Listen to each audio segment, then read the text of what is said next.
Sud Radio, les vraies voix qui font bouger la France. 19h-20h, les vraies voix citoyennes. Aurélie Gros, Stéphane Pellet. Citoyens, bons patriotes, rejoins le parti sans culotte. Citoyens, citoyennes, on vous court. Des citoyens propres dans une ville propre, nos enfants nous regardent. Pour l'honneur, pour servir, pour la gloire, nous avançons. Je suis un citoyen ordinaire. Citoyen, soldat, frère, père. Citoyens, C'est mon devoir de citoyen. Je voudrais qu'on me voie. La citoyenneté est au cœur de cette émission. Bienvenue dans les vraies voix citoyennes avec le G500, avec Aurélie Gros qui était avec nous. Bonsoir Aurélie. Bonsoir à tous les deux. Ça va Aurélie? Bah super. Elle est toujours aussi jolie Aurélie. Oui. Ouais, elle est sympathique et tout. Ouais, c'est comme Le Stéphane mercredi Pellet. comme le lundi. Hein. Il y a du beau gosse là. Je vous Oui, le dis, c'est il y a vrai du que ça beau gosse. Ça va Stéphane Pellet? Alors j'attends pour moi maintenant. Pas de discrimination. Non, j'ai dit le beau gosse. Ah bah C'est attendez. mercredi, donc Ah ouais, c'est c'est un peu différent. Oui, d'habitude c'est le lundi. Là c'est le mercredi. C'est pour ça que le ton est un peu plus léger. C'est la journée des enfants. Donc Tout on peut est dire permis. Donc le G500, on vous le rappelle pour ceux qui n'écoutaient pas le lundi, et il n'y en a pas beaucoup, ce sont 500 associations et plus de 750 sympathisants en tout cas. 750 000. J'ai pas dit de 1000. Vous avez dit 750. Trouvez-le. 750 000 sympathisants, bien entendu, avec un énorme événement à Marseille les 8, 9, 10 juin prochains. Vous avez vu, j'ai mis 6 mois à retenir la date. On y est là. On y sera. On y trouvera quoi pour ceux qui ne connaissent pas encore? Alors c'est De celui la de bouillabaisse. Minibus. Ouais. Déjà, Bon, ça, c'est bon, quand ça, même c'est- l'événement. Patrick Roger, Et voilà. Philippe David, Voilà. Du l'équipe lourd, de du Sud lourd. Radio, Du du lourd. lourd. Oui. Voilà, et après Aurélie Gros, Stéphane Pellet et toutes Et les c'est tout. associations partenaires. Et on va y trouver des débats très intéressants sur la santé, sur l'orientation, l'éducation, sur le handicap, sur tous les sujets en fin Et de compte c'est à Marseille. qui rythment la vie de nos concitoyens. Et on Absolument. va en sortir des solutions. Oui. Et ces solutions seront proposées lors des grandes résolutions à nos décideurs pour faire changer les choses dans notre beau pays Ah bah, de façon positive. En tout cas, on va vous présenter tout de suite dans notre sommaire ceux qui changent les choses au quotidien, puisque 18 ans d'engagement pour faire vivre les rêves des enfants orphelins et malades de la gendarmerie. Depuis 2005, l'enfant est au cœur de cet engagement, justement, de cette association des Képis Pesculines qui souhaite offrir un peu de rêve à ces enfants de personnel de la gendarmerie touchés par ou un drame ou une pathologie.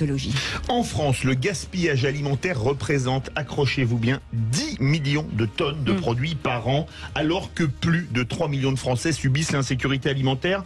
C'est le combat de la tablée des chefs engagée dans la lutte contre l'insécurité et l'éducation alimentaire des plus jeunes grâce à un accompagnement tourné vers l'autonomie alimentaire. On vous souhaite la bienvenue dans les vraies voix citoyennes jusqu'à 20h. Les vraies voix Sud Radio. J'ai des rêves plein la tête, mais ma baguette magique n'est pas suffisante. Heureusement, il y a les képis. Grâce à eux, je vais m'envoler vers le Père Noël. Direction la Laponie. Je vous enverrai des belles photos. Rêvons nos vies. Vivons nos rêves. Christophe est avec nous. Bonsoir Christophe, merci d'être avec nous. Vous êtes fondateur de cette belle association et l'ISCOM est avec nous aussi, président de l'association aussi, en direct et par visio. Merci d'être avec nous. Et une association que vous avez voulu porter, Aurélie Gros. Alors je vois Lise à travers la visio, mais je vois surtout l'émotion de Christophe en face qui, en écoutant cette voix d'enfant, avait presque les larmes aux yeux et ça nous y a pas que lui, hein. Non, il n'y a pas que lui, effectivement, et c'est vraiment un honneur pour nous que vous soyez là dans cette émission parce que vous faites effectivement bouger les choses et comme on l'indiquait en début d'émission, du rêve en fin de compte le plus simple au rêve le plus fou, parce que la Laponie, c'est ça. Il est permis de rêver avec vous, avec les Képis Pescalunes. Beau nom. Comment est née cette belle aventure, en fin de compte, placée sous le signe de l'esprit de famille et de la cohésion? Alors, les Képis Pescalunes sont nés il y a 18 ans de ça en terre lunéloise, donc dans ça y est, l'Hérault. vous êtes majeur, c'est bien. On est majeur, et donc après la majorité, on l'a fait grandir, et donc depuis cet hiver, j'ai quitté la présidence de l'association parce que je pense qu'elle peut grandir toute seule, continuer à grandir toute seule. Mais oui, elle est née donc à Lunel. C'était l'envie de passer un petit peu ce quotidien de la gendarmerie qui nous confronte à des drames. Et nous, on avait besoin de retrouver un peu de bonheur. Alors, au travers du sport dans un premier temps, puis tu rencontres avec un footballeur bien connu, Laurent Blanc, qui nous a conduit à faire de la solidarité et à prendre beaucoup de plaisir aux côtés de ces enfants que nous avons commencé à soutenir. Alors, on parlait tout à l'heure de deux types d'événements dramatiques, que ce soit des enfants orphelins, mais aussi des enfants malades. Tout à fait. On a commencé notre action au profit d'enfants malades. C'est une histoire avec un petit garçon qui nous a malheureusement quitté en 2009, qui nous a conduit à réaliser son premier rêve. Alors à l'époque, c'était tout relatif. Hein. On avait peu de moyens. On était au tout début de l'existence de l'association, et donc il a demandé à aller voir rencontrer les chiens de traîneau, et derrière tout ça, s'est mis une espèce de roue positive où cet enfant était condamné, et on a souhaité l'accompagner dans sa vie. Et pendant 3 ans, en fait, il était condamné à 1 an par les médecins, et il a continué à se battre, et on a pu lui permettre d'être greffé à l'hôpital La Timone à Marseille. On l'a envoyé à Londres suivre des soins. Malheureusement, il nous a quittés, mais il nous a transmis cette envie de se battre, cette volonté d'avancer, et je me rappellerai toujours cette phrase de sa maman qui nous a dit: il y a plein de petits Alexandre qui vous attendent au sein de l'institution gendarmerie, donc vous devez rester mobilisés. L'ISCOM, quand on entend ce témoignage, c'est poignant. Oui, tout à fait, c'est poignant. C'est pour ça que j'ai pris la relève tout naturellement. C'est un combat que je mène à ses côtés depuis le début, plutôt discrètement. Là, je suis un petit peu plus à la lumière. J'ai accepté volontiers, bien que ce soit plus compliqué pour moi. Mais vous vous débrouillez très bien. Merci. Ces enfants nous apportent tellement de bonheur et tellement de joie. Voilà, ils remplissent nos cœurs de joie et de bonheur, comme dirait ma fille. Voilà. Absolument. Et au-delà des enfants, vous soutenez, excuse-moi Cécile, vous soutenez aussi les familles, parce que quelque part, avoir ce soutien vis-à-vis des enfants, je pense que ça réconforte, et c'est aussi le rêve des familles que de voir leurs enfants heureux. Oui, tout à fait. Et puis c'est quelque chose. Alors nous personnellement, nous avons vécu aussi la maladie au travers de notre fils qui a subi un diabète insulinodépendant, à qui on a découvert un diabète insulinodépendant, et on s'est rendu compte dans ce chemin qu'on a mené avec lui que les familles étaient impactées, les fratries notamment étaient impactées. Alors quand effectivement on leur propose de réaliser leurs rêves, on amène tout le monde, c'est-à-dire que l'enfant part avec ses frères, sa famille, et c'est un moment de répit pour toute la famille. Mais ça, c'est la maison gendarmerie aussi qui fait ça. Alors, il y a beaucoup d'associations qui s'occupent d'enfants, mais il y a une solidarité, il y a une cohésion, il y a une grande famille, et on sent que ça démarre très vite. Faites attention à ce que vous dites, elle est lieutenant-colonel de gendarmerie, donc si vous voulez pas vous retrouver Je connais la position de Cécile Dominibus en tant que réserviste citoyenne. Ah d'accord. Et on est très heureux d'avoir... Pourriez-vous mettre en garde à vous pour lui répondre, hein, quand même. Non, mais ça n'a rien à voir, mais c'est quand on fait partie d'un corps, forcément, les choses s'accélèrent. Oui, moi je suis rentré dans une institution où on m'a dit qu'on était une force humaine. Et c'est vrai que l'institution gendarmerie a cette particularité qu'au-delà de vivre ensemble en tant que militaire, c'est les familles qui vivent ensemble, tout le monde vit ensemble, et en fait on est obligé de s'accepter, de vivre les uns avec les autres. Je crois, le premier des principes, c'est d'abord se respecter, et on voit que quand on arrive à se respecter, on peut tous vivre ensemble. Et puis aussi, on parlait des pathologies des enfants malades, mais on parle aussi forcément des orphelins, puisque le métier de gendarme reste un métier dangereux, on le sait, même si c'est maîtrisé, ça reste dangereux, et ce qu'on appelle les pupilles de la gendarmerie, et c'est à eux que vous vous adressez aussi. Alors ça, c'est un projet qu'on a mis en place il y a 5 ans de ça. Une femme de gendarme d'un gendarme blessé nous a confié que il n'y avait rien aucune prise en charge chez les enfants, chez les orphelins de la gendarmerie, et qu'il serait bien de créer un événement autour de ces enfants et de leur proposer de rêver, de leur proposer des étoiles, d'aller leur décrocher la lune. Et il y a des étoiles fabuleuses. L'ISCOM, racontez-nous, allez rencontrer l'équipe de France de foot, de rugby, journée avec Olivier Giroud, rencontre avec Harry Potter. Alors racontez-nous les plus belles histoires, parce que même à nous adultes, elles nous font envie. Alors, on a vécu deux magnifiques séjours. Le premier, c'était exceptionnel. C'est la première fois où on menait ce projet, un projet ambitieux, mais qu'on a su mener à terme. Et oui, la rencontre avec Olivier Giroud, les joueurs. On a fait Euro Disney.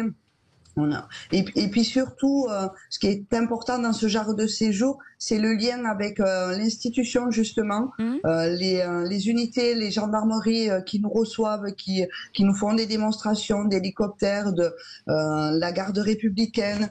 tout le corps de gendarmerie qui est très important, et on se rend compte que même si on fait des choses fabuleuses, ce qui ressort vraiment sur ces séjours, c'est voilà le soutien des gendarmes, quoi.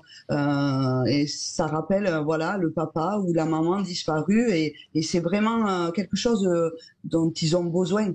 Vous restez avec nous, on va en reparler bien sûr dans quelques instants. La suite des vraies voix citoyennes, on est ensemble jusqu'à 20h, et puis d'un autre côté on va vous parler de gaspillage à partir de 19h30.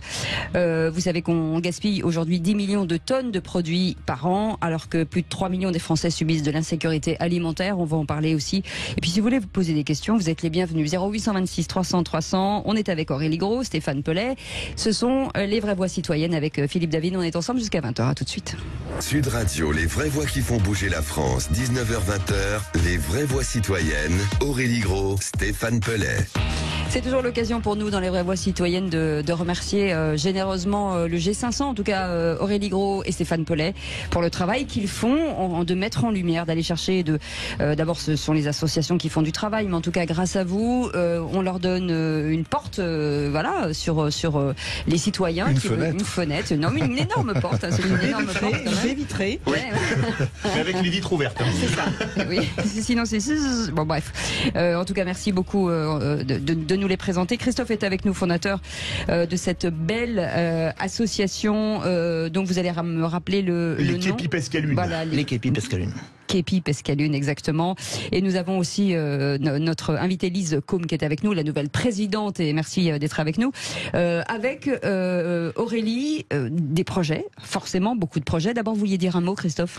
Oui, mais j'aurais voulu souhaiter un prompt rétablissement à nos 3 camarades de la gendarmerie du PSIC de Vichy qui ont été malheureusement victimes d'un acte un peu difficile, hein, voilà, d'une agression, et je sais qu'ils sont encore hospitalisés à Lyon, et on voulait leur souhaiter un prompt rétablissement et qu'ils sachent qu'ils ont toute notre affection et notre soutien. Et le nôtre également. Et le nôtre également, bien sûr. Aurélie, on revient sur cette le levée d'argent, parce que forcément, hein, pour monter des opérations, c'est le nerf de la guerre, c'est l'argent. Oui, parce que vous soutenez aussi la recherche infantile, et le 21 mars dernier, vous avez récolté plus de 100 000 euros que vous allez verser au profit de la recherche pour le diabète infantile. Alors comment vous avez pu récolter tous ces fonds?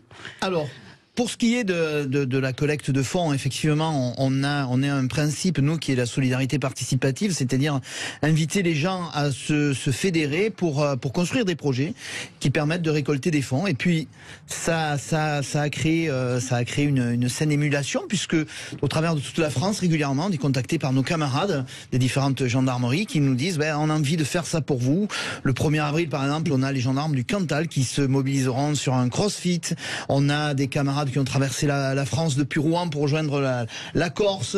On a nos amis les de la Marseille qui sont allés faire le rallye Aïcha des Gazelles. Voilà, c'est ça.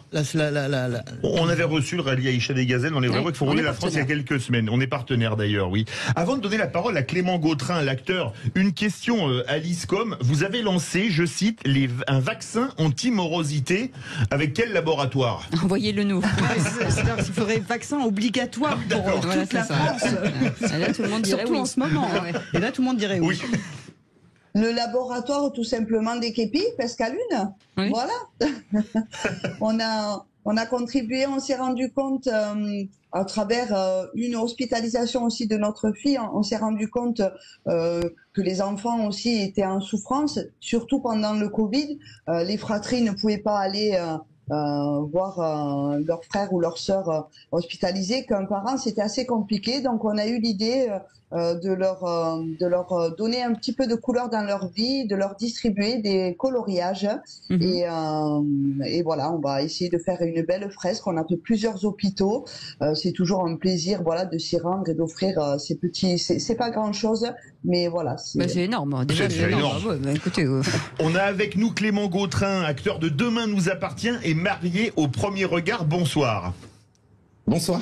Bienvenue sur Sud Radio. Vous avez un lien fort avec les Képi Pescalune. Expliquez-nous.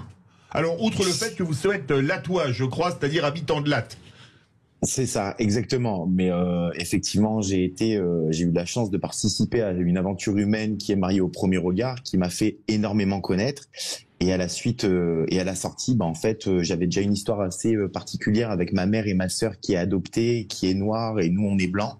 Donc forcément, on a fait énormément parler et on a attiré énormément de sympathie pour les Français.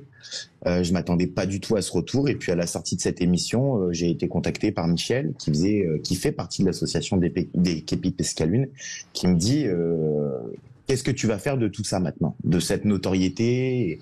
Et c'est vrai que moi je voulais pas faire ce que les gens, on va rester honnête, les gens de la télé-réalité font, des placements de produits, des choses comme ça. J'ai toujours été éduqué dans le partage, dans donner aux autres.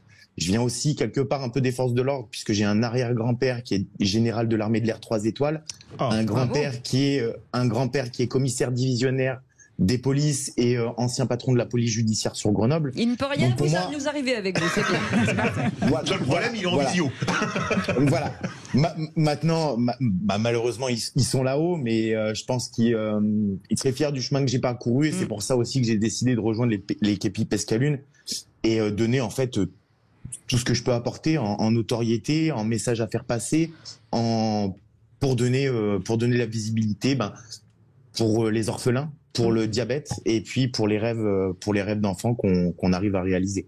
Et moi, j'ai pris d'ailleurs une grosse claque parce que lors du premier rassemblement qu'on a fait avec les familles d'orphelins, je revois encore cette haie d'honneur de toutes les familles à la fin du séjour où là, c'est moi qui suis spectateur et je me dis qu'est-ce qui se passe, quoi. C'est intense, c'est lourd d'émotions. Christophe, quels sont les projets à venir justement sur cette association? Parce que j'imagine que vous avez plein d'idées. Après, vous avez besoin de ressources. Oui, on a plein d'idées. Ça manque pas. Mais oui, on a plein d'idées. Alors, comme pour clôturer ce qu'on disait tout à l'heure, effectivement, hier soir, on a reversé la somme de 100 000 € au profit de la recherche sur le diabète de l'enfant, au professeur Éric Renard, mais aussi à toutes les associations qui œuvrent pour les enfants qui souffrent du diabète. Des idées, il y en a plein. Il y a la prochaine édition du Bleu dans les yeux qui se tiendra cette année à la Grande Bleue. C'est la Grande Bleue qui va accueillir les petites bleues. Les petits bleus avec un programme plutôt farniente et plutôt nautique. La gendarmerie maritime rendra hommage à ses enfants. Les sections hélico de hier rendra hommage à ses enfants. On ira à Monaco. C'est les carabiniers monégasques qui vont nous accueillir. C'est canon, ça. Très bien. Puis il y a un lien fort qui unit les carabiniers monégasques avec la garde républicaine. Voilà. Donc ça, c'est le projet majeur. Et puis plein d'idées, des petits séjours pour les orphelins beaucoup plus intimistes, où c'est l'occasion d'échanger, de partager leurs problématiques, essayer de trouver des solutions. L'âge de ces enfants, c'est quoi? Nous, on court jusqu'à 18 ans, mais oui, on a des enfants qui de 2 ans jusqu'à 18 ans et on adapte le programme en fonction de chacun. Mais c'est un gros moment de partage et surtout c'est un gros moment d'entraide. Ces familles avaient besoin de se retrouver, de se rencontrer.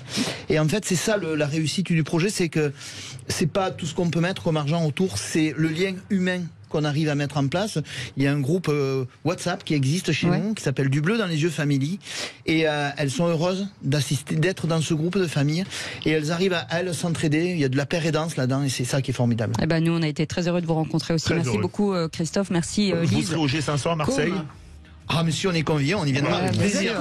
Vous êtes conviés. Je voudrais juste faire un petit clin d'œil à une association que vous avez reçue, que j'aime beaucoup, parce que ce sont des camarades, ce sont les super-héros. Et avec eux aussi, on réfléchit à plein de petits projets. C'est très sympathique de parler de vous. Ils seront au G500. Et merci, ils sont partenaires. Donc, merci beaucoup. On viendra avec plaisir. Clément Gautrin d'avoir été avec nous. Merci pour votre engagement. C'est toujours des personnalités.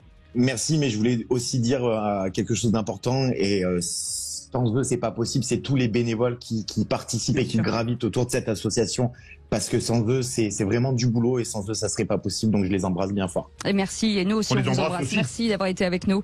Vous restez avec nous dans un instant. On va vous parler c'est plus gai, un petit peu plus gai, même si le gaspillage alimentaire c'est compliqué, mais en tout cas, c'est un engagement incroyable aussi au service de ceux qui en ont besoin, comme d'habitude. Merci beaucoup Aurélie. Merci Stéphane Pellet. Encore une fois, on reste ensemble bien sûr jusqu'à 20h.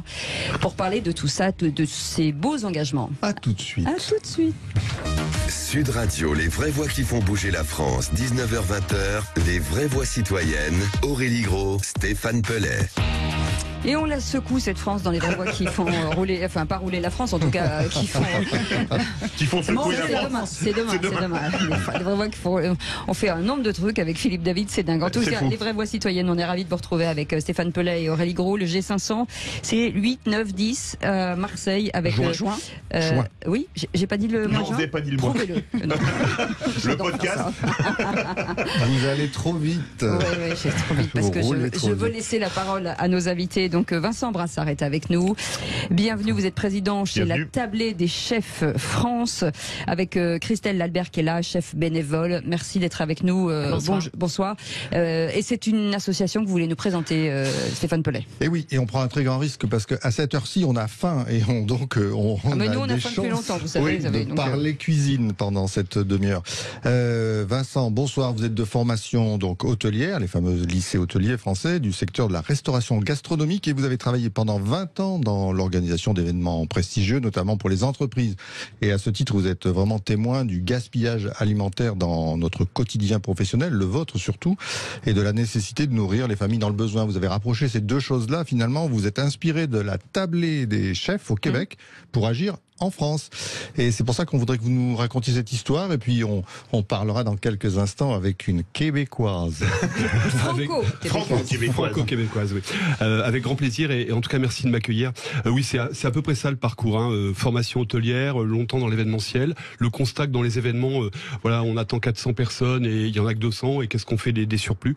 Et à l'époque, j'étais absolument effaré, il y a une bonne dizaine d'années de ça, de voir tous ces plats qui avaient été préparés par des chefs, des grands traiteurs. Moi, je travaillais surtout sur Paris, des grands traiteurs parisiens, et ça finissait dans les poubelles. Il n'y avait pas de moyens. On n'avait pas le droit de donner. Hein, oui, on n'avait pas le droit de donner. Alors c'est aussi un peu une légende urbaine. On peut donner, mais c'est vrai qu'en tout cas, la chaîne du froid doit être respectée, etc. Donc ça a amené des contraintes assez lourdes.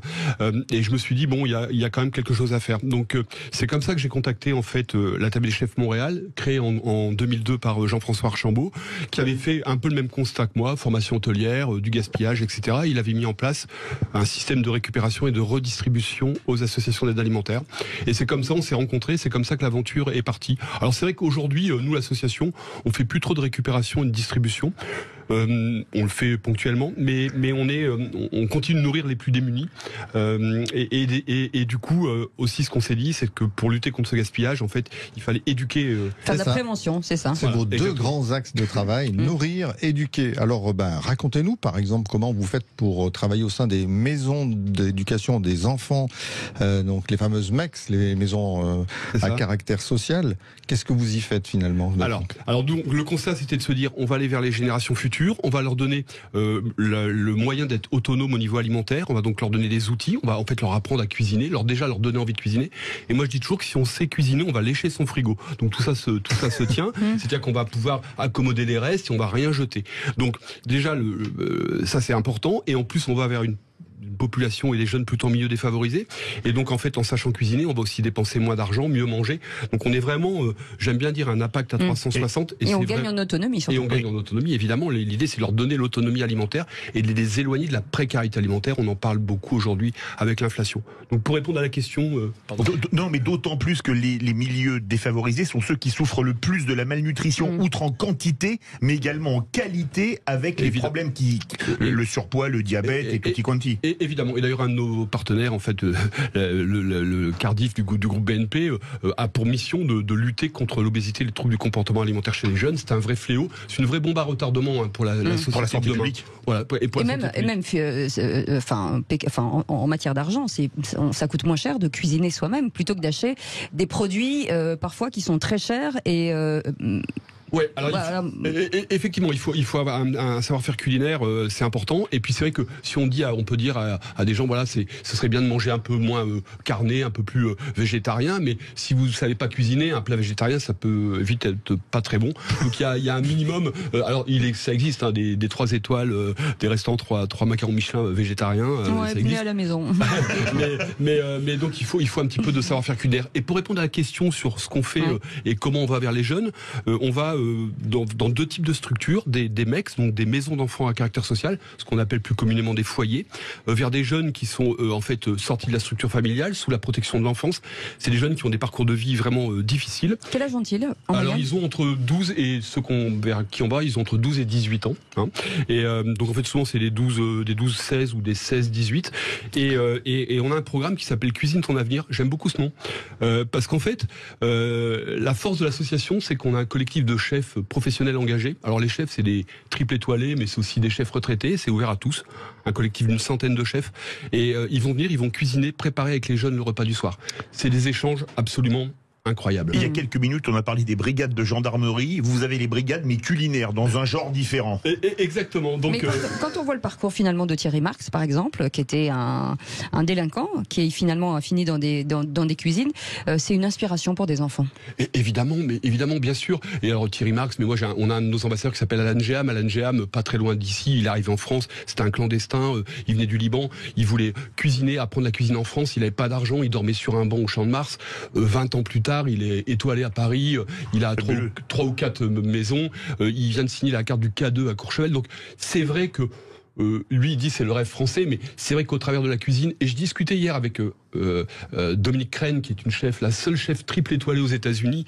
C'est une fille de la DAS, adoptée par un couple de Bretons. Elle est partie à 18 ans aux États-Unis. Aujourd'hui en Californie, c'est une star. Elle a 52 ans. Et je veux dire, ça, quand vous racontez ça à des gamins qui sont en MEX, vous leur mettez un peu d'étoiles dans les yeux. Allez-y, alors justement, les parcours, parce que tout à l'heure, on reviendra sur votre grand événement qui a lieu du 27 mars au 7 avril. Vous allez nous raconter ça dans la deuxième partie de l'émission. Mais je trouve que ce serait bien qu'on donne tout de suite la parole à donc Christelle Albert, puisqu'on parlait de ces beaux parcours qu'on traversait aussi de l'Atlantique. Voilà. Elle est là donc auprès de votre association. Exactement. Et elle pourra peut-être parler d'ailleurs des brigades culinaires pour répondre à la question, parce qu'elle a, alors pas en France, mais au Canada, elle a animé des brigades culinaires. Racontez-nous votre histoire, Christelle. On va voir que l'accent est assez différent de notre ami Christophe qui est de Montpellier. Montréal, Montpellier, ça commence par la même lettre, mais l'accent n'est pas le même.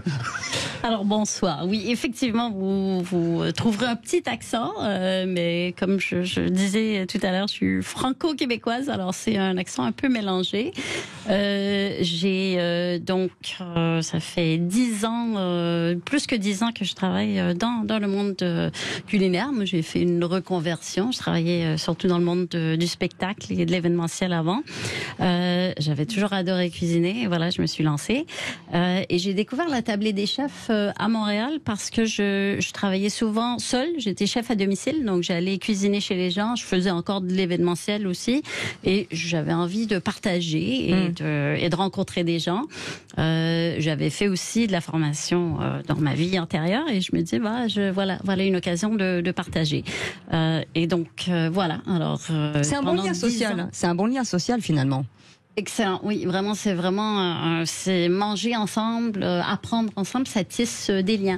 Et ça, c'est quelque chose qu'on faisait justement dans les brigades culinaires, donc une série d'ateliers du début de l'année scolaire jusqu'à la fin. De 11 à 15 ans, c'est ça?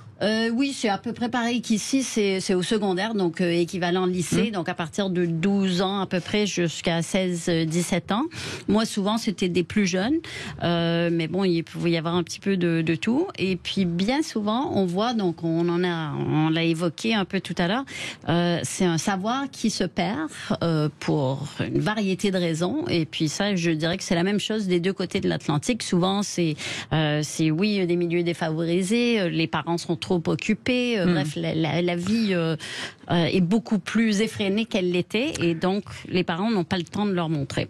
Eh ben, vous restez avec nous, on continue, bien sûr, dans quelques instants, parce qu'on a encore plein de choses à vous dire. Christophe Combe, avec son accent de Montpellier, va travailler l'accent québécois pendant la pause, ça va être pas mal. Voilà. Je peux rien, vous êtes obligés maintenant. Qu'est-ce que je vous dis ? On va travailler. C'est les vraies voix citoyennes, on revient dans un instant. À tout de suite et bienvenue pour ceux qui viennent de nous rejoindre. On vous souhaite la bienvenue, on parle de gaspillage alimentaire. Alors il y a beaucoup de pédagogie à faire, il y a beaucoup d'entreprises qui font de la pédagogie, les cantines, mais il y a aussi des associations qui s'engagent. La tablée des chefs, et avec nous Vincent Brassard, président de cette tablée des chefs, et aussi Christelle Albert, chef bénévole, notre franco-québécoise qui est avec nous. En tout cas, merci d'être avec nous. Et on va revenir sur un événement, Stéphane, à venir, hyper important. Alors en effet, c'est un collectif, une centaine de chefs, on l'a dit, étoilés et autres, et donc vous êtes en train de produire un gros événement du 27 mars au 7 avril, mais je vais vous laisser l'expliquer simplement. Vous allez peut-être commencer par nous dire, les chiffres sont très très impressionnants. Vous allez préparer combien de repas? Alors beaucoup, 12 000 repas, mais pour l'aide alimentaire. Mais en fait, l'idée, c'est de cet événement, il s'appelle les Cuisines Solidaires La Relève. En fait, donc on parlait de notre collectif de chefs, mais nous, si l'association veut grandir, essaimer, continuer de se développer, il nous faut des chefs. Nous, le combustible, ce sont les chefs. On est le moteur social d'implication des chefs. Donc on a un événement, c'est la 10e édition cette année, on est très fiers, qui s'appelle donc les Cuisines Solidaires La Relève. On mobilise les apprenants des lycées hôteliers, et en fait l'idée, c'est de leur faire cuisiner des repas pour l'aide alimentaire, et surtout, au fond, c'est de se dire que la restauration de demain, l'alimentation de demain, elle sera durable, mais elle sera durable, oui, avec un souci évidemment de l'approvisionnement, de la saisonnalité, et ça nous paraît le minimum, mais aussi du circuit court, oui, c'est ça. Et des circuits courts, mais aussi un souci social. Et c'est-à-dire qu'en fait, on peut pas imaginer qu'un chef demain qui a suivi un parcours pédagogique, qui a appris à cuisiner, qui va nourrir ses clients, il doit aller au-delà. C'est-à-dire qu'il doit aussi participer à cette fameuse lutte contre la précarité alimentaire. Avec l'inflation en ce moment, la précarité alimentaire, elle est galopante, plus de 35% de bénéficiaires de l'aide alimentaire. C'est un vrai souci. Et on pense, nous, toujours pareil, qu'en apprenant à cuisiner, on peut lutter contre cette précarité alimentaire. Et ça, on pourra le faire qu'avec des chefs et encore plus de chefs. Donc cette édition, cette 10e édition, on a 61 lycées qui vont participer. On a 1600 jeunes partout en France. On est même dans tous les DOM, je crois, et on va cuisiner plus de 12 000 repas. Donc c'est vraiment un grand moment, une grande quinzaine de solidarité. Le chef parrain cette année, c'est Philippe Mille, qui est double étoilé, qui est meilleur ouvrier de France, et qui d'ailleurs, lui, qui exerce où ça? Au Crayères à Reims, et qui en fait est très sensible à l'apprentissage. En fait, il a un trophée qui s'appelle le Trophée Mille, qui a eu lieu d'ailleurs ce week-end. C'est le CFA de Médéric ici à Paris qui a remporté le Grand Prix international devant des Taïwanais, et je sais plus, les troisièmes étaient des Chypriotes, je crois. Et en fait, Philippe est vraiment très très investi dans la transmission, etc. Et donc on est ravis que ce soit le parrain de cet événement. Et voilà, donc ça va être une belle caisse de résonance de ce que peut être l'association. Et puis on espère que ces jeunes chefs demain embarqueront avec nous sur ce volet éduqué qui nous tient vraiment à cœur. Ben voilà, c'est ça, la belle transition, notamment qui doit vous lier tous les deux. C'est cette éducation, voire ce droit à l'alimentation saine que vous défendez. Comment vous le portez? Comment vous essayez de faire avancer ce droit? Et d'ailleurs, au travers notamment des programmes, je crois, qui s'appellent les brigades culinaires. Racontez-nous ça aussi, et puis peut-être Christelle. Oui. Les brigades culinaires, Christelle a commencé à en parler un petit peu tout à l'heure. C'est un programme qu'on propose dans des collèges en REP, en réseau d'éducation prioritaire. C'est un programme au Québec, il y a 24 ateliers. Nous, on en fait que 10 pour l'instant, mais c'est déjà beaucoup. C'est 10 ateliers de cuisine de 2h30 pendant l'année. Et dans ces ateliers, on va aborder des thématiques qui nous sont vraiment chères. On va parler, par exemple, de saisonnalité avec les légumes et les fruits. On va parler on va faire du poisson, on va parler de pêche durable, la préservation des ressources. On va parler de solidarité, on va faire un risotto qui va être distribué à l'aide alimentaire. On est dans les quartiers, mais ça veut dire que même si on est dans les quartiers, même si on est soi-même bénéficiaire de l'aide alimentaire, on peut quand même agir pour le bien commun. Ce qui est bien, c'est que dans ce type d'association, vous embarquez plein de gens. Vous embarquez les filières, les agriculteurs, les maraîchers. Tout le monde se dit que oui, on a envie d'arrêter de mettre fin à ce gaspillage. Oui, alors à ce gaspillage, et puis aussi, je pense que l'alimentation est un vrai sujet central de notre société. Bon, on respire tous, mais on mange tous aussi. Ah oui. Et donc en fait, aujourd'hui, on se rend compte, et même dans le monde de l'entreprise, parce que on essaye d'avoir un maximum d'autofinancement, on se rend compte que les entreprises qui développent leur RSE, aujourd'hui, si on leur demande, voilà, vers quel sujet vous voulez avoir, la faim, l'alimentation, la bonne alimentation, c'est un vrai sujet. Et nous, on se bat pour, j'aimerais que demain, l'éducation culinaire soit une grande cause nationale. J'aimerais que demain, l'éducation culinaire soit obligatoire dans les collèges. Elle l'a été un moment dans les écoles, on apprenait à cuisiner. Aujourd'hui, je veux dire, le savoir-faire culinaire est sorti, a disparu de beaucoup de foyers ici en France. Je me dis, il y a une chose que je dis souvent en ce moment, c'est que j'aimerais que demain, il y ait un oignon dans chaque famille française. Pourquoi un oignon? Parce qu'en fait, quand vous vous levez le matin, vous croquez pas dans un oignon. Un oignon, si vous avez ça dans votre cuisine, c'est que vous cuisinez. Et si demain, on a des oignons dans chaque cuisine de France, c'est que les gens cuisineront et mangeront mieux et seront en meilleure santé. Et ça aura un bon bon impact sur l'environnement, etc. Allez, c'est l'heure là, c'est l'heure où on salive, où on se dit qu'est-ce qu'on va manger ce soir. Nous, ça fait un moment qu'on salive, mais bon. Christelle, c'est quoi le menu que vous nous proposeriez? C'est ce menu solidaire, à la fois respectueux de l'alimentation. Oh là là, quelle question comme ça, à froid. Avec un peu de sirop d'érable. Ouais. Non, mais chaque chef a un peu une spécialité. Je vais rebondir plus sur ce dont parlait Vincent, c'est que au courant des ateliers, on apprend à faire toutes sortes de choses. Donc on voit que les jeunes, 12 ans, le premier atelier, ils ont peur de tenir un couteau, et à la fin, le dernier atelier, on leur présente un panier surprise, et là, ils nous concoctent des choses extraordinaires. Donc vraiment le plat, le repas, le dessert, etc. On utilise notre imagination. Donc il y a toutes sortes de choses. Mais j'aime bien utiliser ça comme exemple parce qu'on voit vraiment la progression, et on dit que les ateliers, les brigades culinaires, ça ne sert pas à ce que tout le monde devienne un chef de renom, mais simplement de savoir s'alimenter et de le faire de façon durable, de le faire d'une façon qui va... Les enfants, qu'est-ce qu'ils vous demandent, les élèves là? Ils veulent cuisiner quoi? Et comment on contourne la célèbre frite? Il ne faut pas la contourner, il faut la manger. Je ne peux pas parler pour le programme en France parce que ici j'ai fait des ateliers, mais pas avec des enfants. Mais par contre, on avait, oui, la fameuse poutine québécoise au menu, mais c'était une poutine santé. Donc on utilisait, on faisait rôtir des légumes plutôt que d'être juste des patates. Ça pouvait être des navets, des carottes, des zucchini panées, des choses comme ça. Et des zucchini, c'est des courgettes, je crois. Ma grande zucchini et courgettes, oui, c'est ça. Québec, à ma grande surprise, ils ont adoré. Ils ont adoré. Alors, il y a toujours, on est beaucoup dans l'apprentissage, la dégustation. On leur dit, mais écoutez, si vous connaissez pas, vous essayez. Mais c'est ça qui est important, peut-être, c'est ce que vous disiez tout à l'heure. On a peut-être perdu cette transmission des familles qui transmettaient à leurs enfants, qui leur apprenaient. Nous, on est d'une génération où nos familles nous ont appris à faire la base. Et cette transmission et de goût et de goûter, en fait, parce que c'est ça aussi qui est important. Il y a plein de familles qui ne font plus goûter à leurs enfants. C'est ça.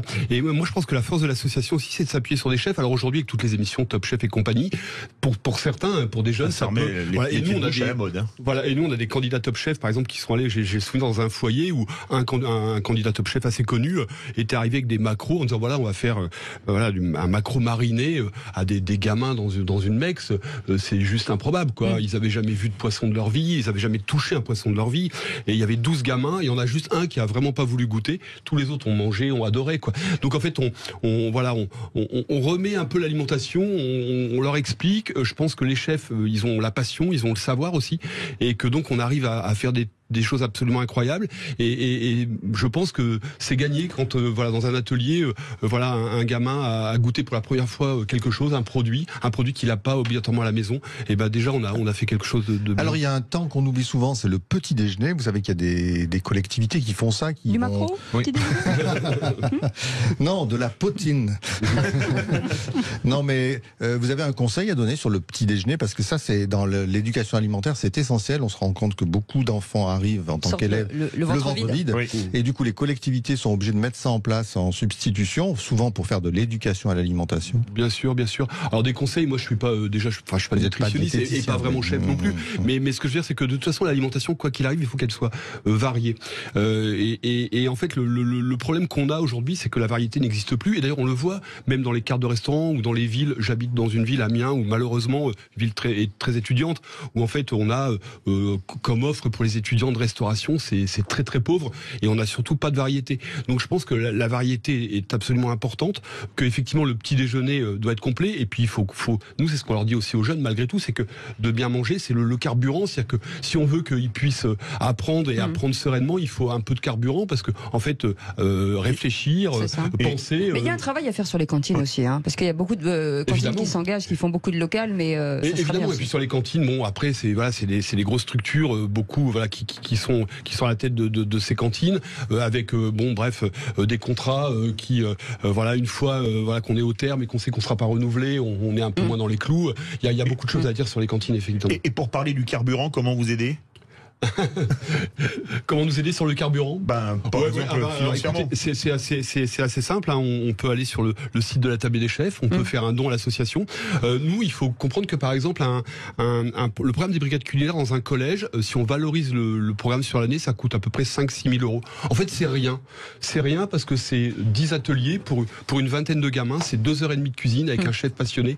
Donc en fait, c'est vraiment mettre une pièce sur l'avenir et sur la santé de nos enfants et des générations futures. Et appeler notre gouvernement à penser à une politique alimentaire et essayer de pousser en tout cas ces belles initiatives auprès de nos décideurs. Merci beaucoup en tout cas. Merci beaucoup à l'association Képi Pescaline d'avoir été avec nous et merci à la tablée des chefs. Vous allez voir, c'est à partir du 27 mars. Alors l'événement Les Cuisines Solidaires à partir de lundi prochain et on espère qu'on aura une belle couverture médiatique. C'est pendant 2 semaines. On veut faire parler de nous. C'est déjà bien parti. C'est déjà bien et effectivement c'est la première ce soir. Il y en aura d'autres et en fait voilà, dans la presse régionale il y aura beaucoup de relais et moi ces jeunes qui s'engagent c'est vraiment absolument incroyable et génial. Merci à eux. Merci beaucoup Stéphane Pellet. Merci beaucoup Aurélie Gros. On se retrouve lundi prochain.